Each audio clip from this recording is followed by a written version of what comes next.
ओम नमो भगवते वासुदेवाय नमो नमः। बोलो विष्णु भगवान की जय।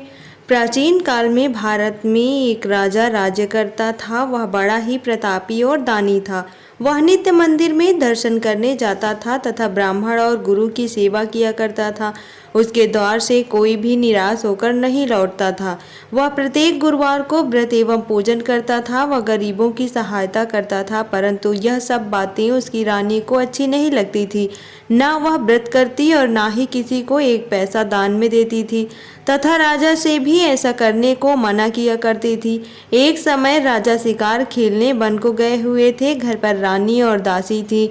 उस समय गुरु बृहस्पति देव एक साधु का रूप धारण कर राजा के दरवाजे पर भिक्षा मांगने गए तथा भिक्षा मांगी तो रानी कहने लगी, हे साधु महाराज, मैं इस दान और पुण्य से तंग आ गई हूँ। मेरे से तो घर का ही कार्य समाप्त नहीं होता है। इस कार्य के लिए तो मेरे पति ही बहुत हैं। आप ऐसी कृपा करें कि यह सब धन नष्ट हो जावे तथा मैं आराम से रह सकूं। साधु बोले, हे देवी, तुम तो बड़े विचित्र हो। संतान और धन से कोई भी दुखी नहीं होता, इसको तो सभी चाहती हैं। पापी भी पुत्र और धन की इच्छा करता है। अगर आपके पास धन अधिक है तो भूखे मनुष्यों को भोजन करवाओ, प्याऊ लगवाओ, ब्राह्मणों को दान दो, धर्मशाला बनवाओ, कुआं, तालाब, बावड़ी, बाग बगीचों आदि के निर्माण करवाओ, निर्धन मनुष्य की कुमारी कन्याओं का विवाह करवाओ और अनेकों यज्ञादि धर्म करो। इस प्रकार के कर्मों से आपके कुल का और आपका नाम परलोक में सार्थक हो जाएगा एवं स्वर्ग की प्राप्ति होगी। मगर वह रानी इन बातों से खुश ना हुई। वह बोली, हे साधु महाराज, मुझे ऐसे धन की भी आवश्यकता नहीं जिसको मैं और मनुष्यों को दान दूं तथा जिसको रखने उठाने में मेरा सारा समय ही बर्बाद हो जाए। साधु ने कहा, हे देवी, तुम्हारी ऐसी इच्छा है तो ऐसा ही होगा। मैं तुम्हें बताता हूँ, वैसा ही करना। बृहस्पतिवार के दिन घर को गोबर से लीपना, अपने केशों को धोना, केशों को धोते समय स्नान करना, राजा से कहना कि वह हजामत बनवाए, भोजन में मांस मदिरा खाना, कपड़े धोबी के यहाँ धुलने डालना। इस प्रकार 7 बृहस्पतिवार करने से तुम्हारा सब धन नष्ट हो जाएगा। ऐसा कहकर वह साधु महाराज वहां से अंतर्ध्यान हो गए। रानी ने साधु के कहे अनुसार वैसा ही किया। 3 बृहस्पतिवार ही बीते थे कि उसका समस्त धन नष्ट हो गया और वह भोजन के लिए दोनों समय तरसने लगी, सांसारिक भोगों से दुखी रहने लगे। तब वह राजा रानी से कहने लगा कि रानी, तुम यहाँ पर रहो, मैं दूसरे देश को जाता हूँ, क्योंकि यहाँ पर मुझे सभी मनुष्य जानते हैं, इसलिए कोई कार्य भी नहीं कर सकता। देश चोरी परदेश भीख बराबर है। ऐसा कहकर राजा परदेश चला गया। वहां जंगल जाता और लकड़ी काट कर लाता तथा शहर में बेचता। इस तरह जीवन व्यतीत करने लगा। इधर राजा के घर रानी और दासी दुखी रहने लगी। किसी दिन भोजन और किसी दिन जल पीकर ही रह जाती। एक समय रानी और दासी को 7 दिन बिना भोजन के व्यतीत हो गए तो रानी ने अपनी दासी से कहा, हे दासी, यहाँ पास के नगर में मेरी बहन रहती है। वह बड़ी ही धनवान है, तो उसके पास जाओ और वहां से 5 सेर बेझर मांग ला, जिससे कुछ समय के लिए गुजर हो जाएगी। इस प्रकार रानी की आज्ञा मानकर दासी उसकी बहन के पास गई। रानी की बहन उस समय पूजन कर रही थी, क्योंकि उस रोज बृहस्पतिवार था। जब दासी ने रानी की बहन को देखा और उससे बोली, हे रानी, मुझे तुम्हारी बहन ने भेजा है, मेरे लिए 5 सेर बेझर दे दो। इस प्रकार दासी ने अनेकों बार कहा, परंतु रानी की बहन ने कुछ उत्तर ना दिया, क्योंकि वह उस समय बृहस्पतिवार की व्रत कथा सुन रही थी। इस प्रकार जब दासी को किसी प्रकार का उत्तर नहीं मिला तो वह बहुत दुखी हुई एवं क्रोध भी आया, परंतु वह बिना कुछ कहे लौटकर अपनी रानी के पास आकर बोली, हे रानी, तुम्हारी बहन तो बहुत ही घमंडी है। वह छोटे लोगों से बात भी नहीं करती, इसलिए उसने मेरी बात का कोई उत्तर नहीं दिया। मैं वापस चली आई। रानी बोली, हे दासी, इसमें उसका कोई दोष नहीं। जब बुरे दिन आते हैं तब कोई सहारा नहीं देता। अच्छे बुरे का पता आपत्ति काल में ही लगता है। अब जो ईश्वर की इच्छा होगी वही होगा। यह सब हमारे भाग्य का दोष है। इधर उस रानी ने देखा कि मेरी बहन की दासी आई थी, परंतु मैं उससे नहीं बोली, इससे वह बहुत दुखी हुई होगी। यह सोच कथा को सुन और विष्णु भगवान का पूजन समाप्त कर वह रानी बहन के घर गई और अपनी बहन से कहने लगी, हे बहन, मैं बृहस्पतिवार का व्रत कर रही थी, तुम्हारी दासी गई, परंतु जब तक कथा होती है तब तक ना उठते हैं और ना बोलते हैं, इसलिए मैं ना बोली। कहो दासी क्यों गई थी? रानी बोली, बहन, हमारे अनाज नहीं था, वैसे तुमसे कोई बात छिपी नहीं है, इस कारण मैंने दासी को तुम्हारे पास 5 सेर बेझर लेने के लिए भेजा था। रानी बोली, बहन, बृहस्पति भगवान सबकी मनोकामना पूर्ण करते हैं, देखो शायद तुम्हारे घर में अनाज रखा हो। इस प्रकार का वचन जब रानी ने सुना तो वह घर के अंदर गई और वहां से उसे एक घड़ा बेझर का भरा मिल गया। तब वह रानी और दासी बहुत ही खुशी हुई और दासी कहने लगी, हे रानी, देखो, वैसे हमको जब नहीं मिलता तो हम रोज ही व्रत करते हैं, अगर इनसे बृहस्पतिवार व्रत की विधि और कथा पूछ ली जाए तो उसे हम भी किया करेंगे। तब उस रानी ने अपने बहन से पूछा कि हे बहन, बृहस्पतिवार के व्रत की कथा कैसे है तथा यह व्रत कैसे करना चाहिए? रानी की बहन ने कहा, बृहस्पतिवार के व्रत में चने की दाल मुनक्का से विष्णु भगवान का केले के जड़ में पूजन करें तथा दीपक जलावें, पीला भोजन करें तथा कहानी सुने, इससे बृहस्पति भगवान प्रसन्न होकर अन्न पुत्र व धन देते हैं। इस प्रकार रानी और दासी दोनों ने निश्चय किया कि बृहस्पति भगवान का पूजन जरूर करेंगे। 7 दिन बाद जब बृहस्पतिवार आया तो उन्होंने व्रत रखा, घुड़साल में जाकर चना गुड़ बिनलाई तथा उसकी दाल से केले की जड़ का तथा विष्णु भगवान का पूजन किया। अब भोजन पीला कहाँ से आए? बेचारी बड़ी दुखी हुई, परंतु उन्होंने व्रत किया था, इस कारण गुरु भगवान प्रसन्न थे। 2 थालों में सुंदर पीला भोजन लेकर आए और दासी को देकर बोले, हे दासी, तुम्हारे और रानी के लिए भोजन है, तुम दोनों कर लेना। दासी भोजन पाकर बड़ी प्रसन्न हुई और रानी से बोली, चलो रानी जी, भोजन कर लें। रानी को इस विषय में कुछ पता नहीं था, इसलिए वह दासी से बोली, तू ही भोजन कर, क्योंकि तू हमारी व्यर्थ में हंसी उड़ाती है। दासी ने कहा, एक महात्मा हम दोनों को 2 थाली में भोजन दे गया है, इसलिए हम और तुम दोनों एक साथ भोजन करेंगे। इस प्रकार रानी और दासी दोनों ने गुरु भगवान को नमस्कार कर भोजन प्रारंभ किया तथा अब वह प्रत्येक बृहस्पतिवार को गुरु भगवान का व्रत और विष्णु पूजन करने लगी। बृहस्पति भगवान की कृपा से फिर रानी और दासी के पास बहुत धन हो गया। रानी फिर उसी प्रकार आलस्य करने लगी। तब दासी बोली, रानी, तुम पहले इस प्रकार आलस्य करती थी, तुम्हें धन रखने में कष्ट होता था, इस कारण सभी धन नष्ट हो गया। अब गुरु भगवान की कृपा से धन मिला है तो फिर तुम्हें आलस्य होता है। बड़ी मुसीबतों के बाद हमने यह धन पाया है, इसलिए हमें दान पुण्य करना चाहिए।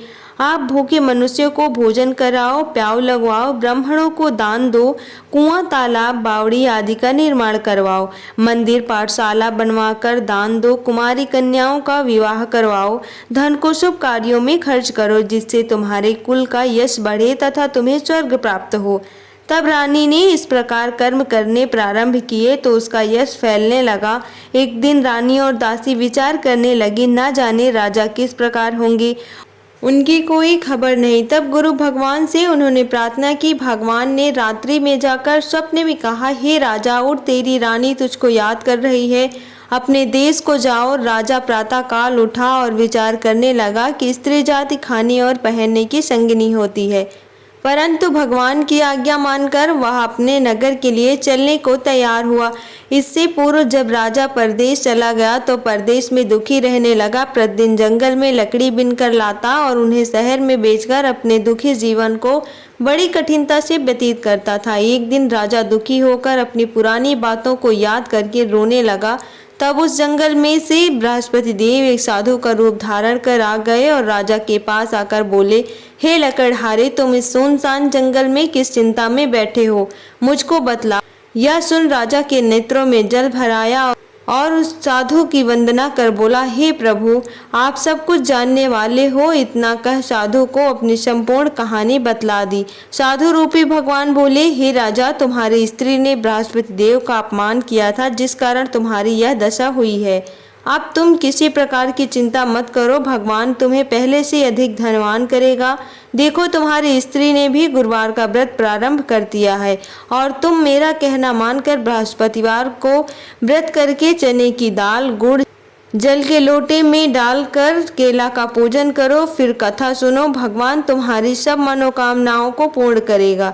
साधु को प्रसन्न देखकर राजा बोला, हे प्रभु, मुझे लकड़ी बेचकर इतना पैसा नहीं मिलता जिससे भोजन करने के उपरांत कुछ बचा सकूं। मैं रात्रि में अपनी पत्नी को व्याकुल देखा, मेरे पास कुछ भी नहीं जिससे उसकी खबर तो मंगा सकूं, और फिर कौन सी कहानी कहूँ, यह मुझको कुछ भी मालूम नहीं। साधु ने कहा, हे राजन, तुम किसी बात की चिंता मत करो। बृहस्पतिवार के दिन तुम रोजाना की तरह लकड़ियाँ लेकर शहर को जाओ।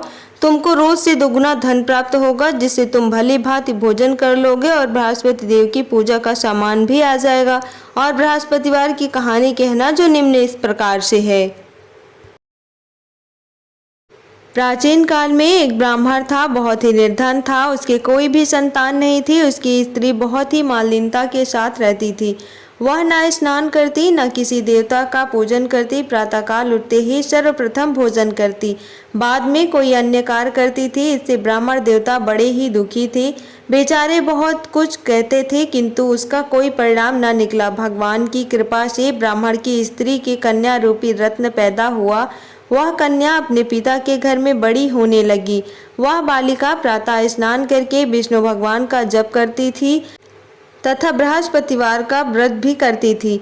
अपने पूजा पाठ को समाप्त करके स्कूल जाती तो अपनी छुट्टी में जौ भर के ले जाती और उसको पाठशाला के मार्ग में डालती जाती। जब ये जौ स्वर्ण के हो जाते, लौटते समय उनको बिनकर घर को ले आती थी। एक दिन वह बालिका सूप में उन सोने के जौओं को फटक कर साफ कर रही थी। उसके पिता ने देख लिया और कहा, बेटी, सोने के जौओं को फटकने के लिए सोने का सूप होना चाहिए। दूसरे दिन गुरुवार था। इस कन्या ने इस दिन व्रत रखा और बृहस्पति देव से प्रार्थना करके कहा, हे प्रभु, मैंने आपकी पूजा सच्चे मन से की हो तो मेरे लिए सोने का सूप दे दो। बृहस्पति देव ने उसकी प्रार्थना स्वीकार कर ली। रोजाना की तरह वह कन्या जौ फैलाती हुई जाने लगी। जब लौटकर जौ बिन रही थी तो बृहस्पति देव की कृपा से सोने का सूप मिला। उसे वह घर ले आई और उससे जौ साफ करने लगी, परंतु उसकी माँ का वही ढंग रहा। एक दिन की बात है कि वह कन्या सोने के सूप में जौ साफ कर रही थी। उस समय उस शहर के राजा का पुत्र वहां से होकर निकला। इस कन्या के रूप और कार्य को देखकर मोहित हो गया तथा अपने घर आकर भोजन तथा जल त्याग कर उदास ही लेट गया। राजा को जब इस बात का पता लगा तो अपने मंत्रियों के साथ उसके पास गए और बोले, हे बेटा, तुम्हें किस बात का कष्ट है? किसी ने अपमान किया है अथवा कोई कारण हो तो कहो, मैं वही कार्य करूंगा जिसे तुम्हें प्रसन्नता हो। अपने पिता की राजकुमार ने बातें सुनी तो वह बोला, मुझे आपकी आज्ञा से किसी बात का दुख नहीं है। किसी ने मेरा अपमान नहीं किया, परंतु मैं उस लड़की के साथ विवाह करना चाहता हूँ जो सोने की सूप में जौ साफ कर रही थी। यह सुन राजा आश्चर्य में पड़ा और बोला, हे बेटा, इस तरह की कन्या का पता तुम्हें लगाओ, मैं उसके साथ तेरा विवाह अवश्य ही करवा दूंगा। राजकुमार ने उस लड़की के घर का पता बतलाया। तब मंत्री उस लड़की के घर गए और ब्राह्मण देवता को सभी हाल बतलाया। ब्राह्मण देवता राजकुमारी के साथ अपनी कन्या का विवाह करने के लिए तैयार हो गए तथा विधि विधान के अनुसार ब्राह्मण की कन्या का विवाह राजकुमार के साथ हो गया। कन्या के घर से जाते ही पहले की भांति उस ब्राह्मण देवता के घर में गरीबी का निवास हो गया। अब भोजन के लिए भी अन्न बड़ी मुश्किल से मिलता था। एक दिन दुखी होकर ब्राह्मण देवता अपनी पुत्री के पास गए। बेटी ने पिता की दुखी अवस्था को देख और अपनी माँ का हाल पूछा। तब ब्राह्मण ने सभी हाल कहा। कन्या ने बहुत सा धन देकर अपने पिता को विदा कर दिया। इस तरह ब्राह्मण का कुछ समय सुख पूर्वक व्यतीत हुआ। कुछ दिन बाद फिर वही हाल हो गया। ब्राह्मण फिर अपनी कन्या के यहाँ गया और सभी हाल को कहा तो लड़की बोली, हे पिताजी, आप माता जी को यहाँ लिवा लाओ, मैं उन्हें विधि बता दूंगी जिससे गरीबी दूर हो जाएगी। वह ब्राह्मण देवता अपनी स्त्री को साथ लेकर पहुंचे तो पुत्री अपनी माँ को समझाने लगी, हे माँ, तुम प्रातःकाल उठकर सर्वप्रथम स्नान आदि करके विष्णु भगवान का पूजन करो तो सब दरिद्रता दूर हो जाएगी। परंतु उसकी माँ ने एक भी बात नहीं मानी और प्रातःकाल उठकर अपनी पुत्री के बच्चों का जूठन को खा लिया। यह देखकर उसकी पुत्री को भी बहुत ही गुस्सा आ गया और रात को कोठरी से सभी सामान निकाल कर उसमें अपनी माँ को बंद कर दिया। प्रातःकाल उसमें से निकाला तथा स्नान आदि करा के पाठ करवाया तो उसकी माँ की बुद्धि ठीक हो गई और वह फिर प्रत्येक बृहस्पतिवार को व्रत रखने लगी। इस व्रत के प्रभाव से उसकी माँ भी बहुत ही धनवान तथा पुत्रवती हो गई और वह बृहस्पति जी के प्रभाव से स्वर्ग को प्राप्त हुई तथा ब्राह्मण भी सुखपूर्वक इस लोक के सुख भोग कर स्वर्ग को प्राप्त हुए। इस तरह कहानी कहकर साधु देवता वहां से लोप हो गए। धीरे धीरे समय व्यतीत होने पर फिर वही बृहस्पतिवार का दिन आया। राजा जंगल से लकड़ी काट कर किसी शहर में बेचने गया। उसे उस दिन हर दिन से अधिक पैसा मिला। राजा ने चना गुड़ आदि लाकर बृहस्पतिवार का व्रत किया। उस दिन से उसके सभी दुख दूर हो गए। परंतु जब दोबारा बृहस्पतिवार का दिन आया तो वह बृहस्पतिवार का व्रत करना भूल गया। इस कारण बृहस्पति भगवान नाराज हो गए।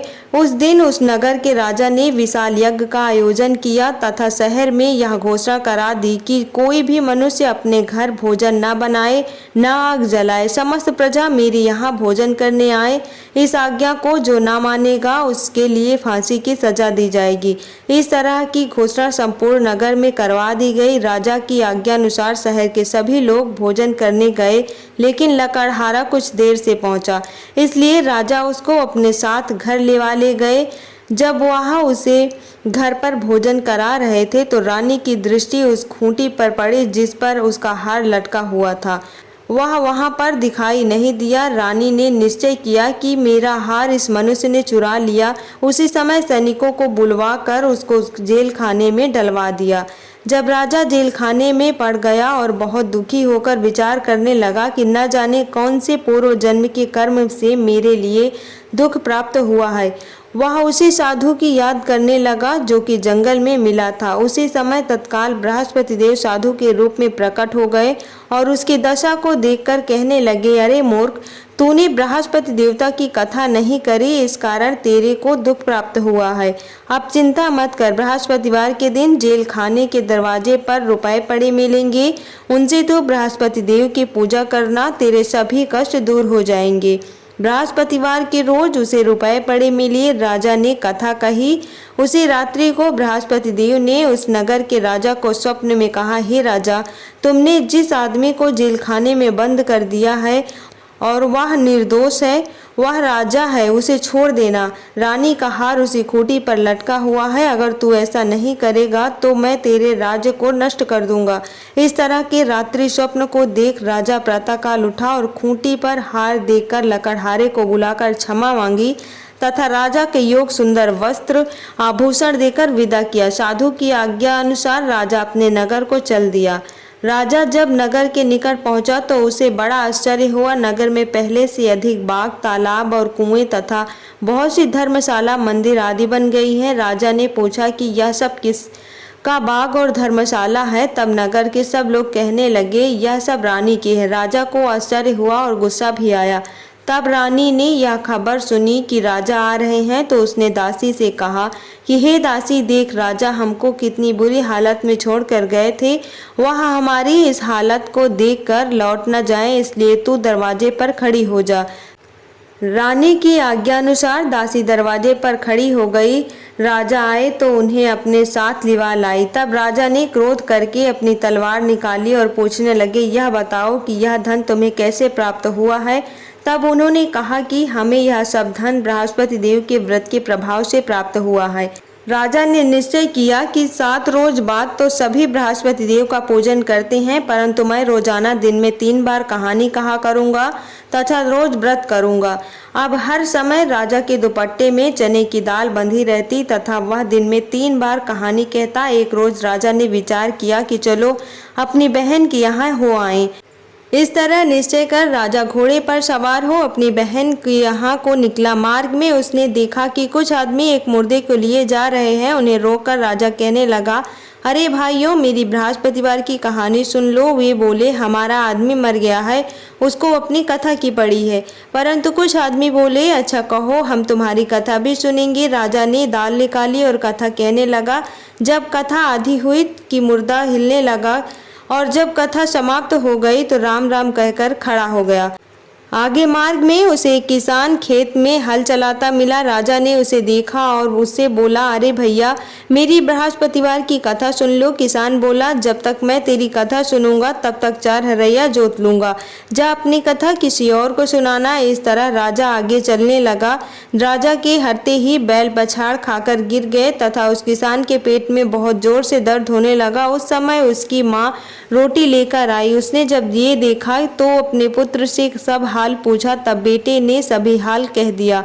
तो बुढ़िया दौड़ी दौड़ी उस घुड़सवार राजा के पास गई और उससे बोली, मैं तुम्हारी कथा सुनूंगी, तू अपनी कथा मेरे खेत पर ही चलकर कहना। राजा ने बुढ़िया के खेत पर जाकर कथा कही, जिसके सुनते ही वह बैल खड़े हुए तथा किसान के पेट का दर्द बंद हो गया। राजा अपनी बहन के घर पहुंच गया। बहन ने भाई की खूब मेहमानी की।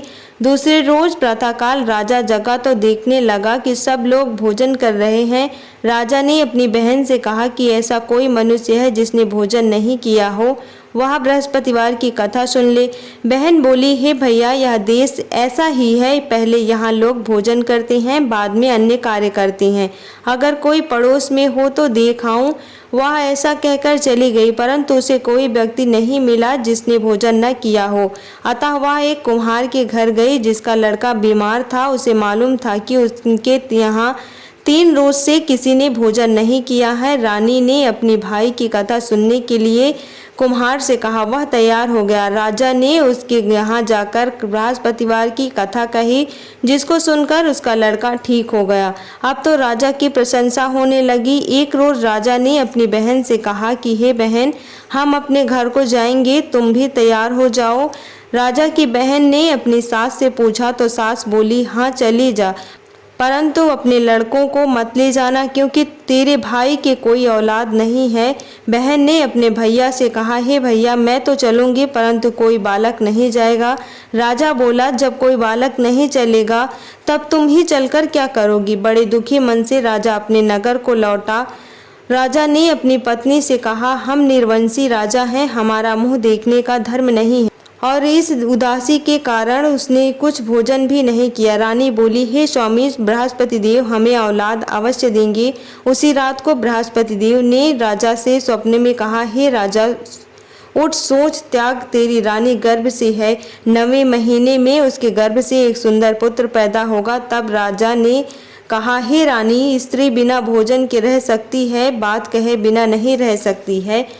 जब मेरी बहन आए तो मुझसे कुछ मत कहना। जब राजा की बहन ने यह शुभ समाचार सुना तो बहुत खुश हुई तथा बधाई लेकर अपने भाई के यहाँ आई। तभी रानी ने कहा, घोड़ा चढ़कर तो नहीं आई, गधा चढ़ी आई। राजा की बहन बोली, भाभी, मैं इस प्रकार ना कहती तो तुम्हें संतान कैसे मिलती। बृहस्पति देव ऐसे ही हैं, जैसे जिसके मन में मनोकामनाएं हैं वैसे सभी को पूर्ण करते हैं।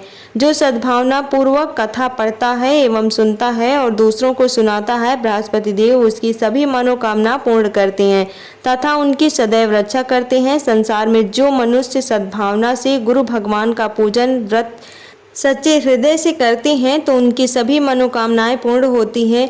जैसी सच्ची भावना से रानी और राजा ने उनकी कथा का गुणगान किया तो उनकी सभी इच्छाएं बृहस्पति देव जी ने पूर्ण की। इसलिए सबको कथा सुनने के बाद प्रसाद लेकर जाना चाहिए। हृदय से उनका मनन करते हुए जयकारा बोलना चाहिए। बोलो बृहस्पति देव की जय, विष्णु भगवान की जय। इस प्रकार से कथा समाप्त हुई। उम्मीद करती हूँ दोस्तों आज का वीडियो आपको पसंद आया होगा। वीडियो पसंद आया हो तो वीडियो को लाइक करें, शेयर करें और हमारे चैनल को सब्सक्राइब कर लें।